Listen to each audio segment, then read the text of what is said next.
જેતપુરના બળદેવદાર નજીક શંકાસ્પદ હાલતમાં યુવાનનો મૃતદેહ મળવાનો મામલો. યુવાનની નિર્મમ હત્યા થઈ હોવાનું સામે આવ્યું. સંજય કુમાર નામના વ્યક્તિની હત્યા કરી મૃતદેહ ખુલ્લા પ્લોટમાં ફેંકી દેવાયો છે. આરોપીએ સંજય કુમારની હત્યા કરી મૃતદેહ બાઇક ઉપર લઈ જઈને ફેંકી દીધો હતો. માત્ર 200 રૂપિયા જેવી નજીવી રકમ બાબતે અને આરોપીની માતાને અપશબ્દો બોલવા મુદ્દે સાથી મજૂર સાથે ઝઘડો કર્યો હતો અને હત્યા કરાયા હોવાનો ખુલાસો કર્યો હતો. હત્યા કરનાર સાથી બંને મજૂરોની ગણતરીની જ કલાકોમાં આરોપીની ધરપકડ કરતી પોલીસ.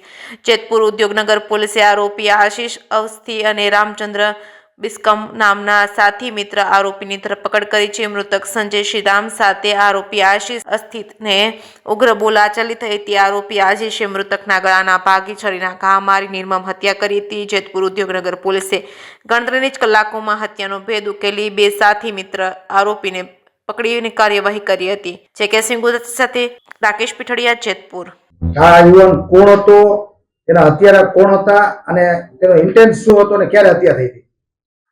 જેતપુર ઉદ્યોગનગર પોલીસ સ્ટેશનમાં એક હત્યાનો બનાવ બનવા પામેલ છે, જેમાં મરણ જનાર છે સંજય શ્રીરામ કબીરદાસ કરીને છે, જે પણ યુપીનો છે, અને આરોપી તરીકે જે સામે આવેલ છે તે આશિષ અવસ્થી છે, અને બીજો છે રામચંદ્ર ભંડાણી, એ પણ યુપીના જ છે. આ ત્રણેય જણા અને એક ચોથો એનો જે કોન્ટ્રાક્ટર છે, એ ચારેય એક જ રૂમમાં ભાડે રહેતા હતા.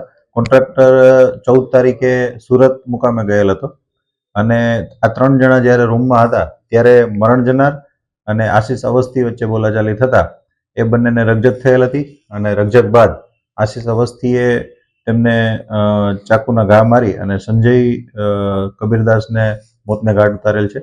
અને ત્યારબાદ આ લાશને ઠેકાણે લગાડવા માટે રામચંદ્ર ભંડેરીએ પણ મદદગારી કરેલ છે, અને આ બંને આરોપી અત્યારે હસ્તગત કરવામાં આવે છે.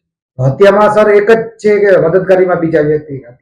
અત્યારે હાલ પૂરતા જે 2 આરોપી છે એ ડિટેન કરવામાં આવેલ છે, અને વધુ પૂછપરછ પણ ચાલુ છે. વધારે કોઈ સંદિગ્ધ જણાશે તો એમને પણ ડિટેન કરવામાં આવશે. આ બનાવનું કારણ એવું છે કે જે મરણ જનાર છે એ 200 રૂપિયા આશિષ અવસ્થી પાસેથી પહેલા લીધેલ હતા, અને આશિષ અવસ્થી પાછું એમની પાસે માંગતા હોય અને ત્યારે એમની પાસે પૈસા ન હોય, એક વસ્તુ એ હતી. અને બીજી, આશિષ અવસ્થીના મધર વિશે જે મરણ જનાર છે એ અપશબ્દો બોલતો હતો, એટલે એમને લાગી આવતા એમણે આ બનાવને અંજામ આપેલ છે.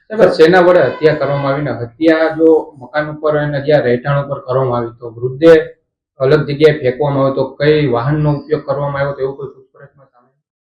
જે બનાવ બનેલ છે તેની ઓરડીમાં બનેલ છે. ત્યારે ફક્ત 3 જણા જ એ રૂમમાં હતા, આશિષ અવસ્થી, રામચંદ્ર અને જે મરણ જનાર છે સંજયની હત્યા કરવામાં જે હથિયાર વપરાયેલ છે તેમાં જે શાક સુધારવાનું જે ચાકુ હોય છે મોટું, એ વાપરવામાં આવેલ છે, અને એક ચમચા ઉપર લોહીનું નિશાન મળેલ છે, એટલે એમને પણ FSLમાં મોકલવામાં આવશે. હત્યા નિપજાવ્યા બાદ રાત્રે આ બંને જણા છે એક મોટરસાયકલનો ઉપયોગ કરી અને અન્ય જગ્યાએ જે જૂનું મનીષા કારખાનું છે તેમની જે દિવાલ છે એમની પાછળ અવાવરૂ જગ્યા છે, ત્યાં આ લોકો ડેડ બોડીને નાખી આવ્યા હતા.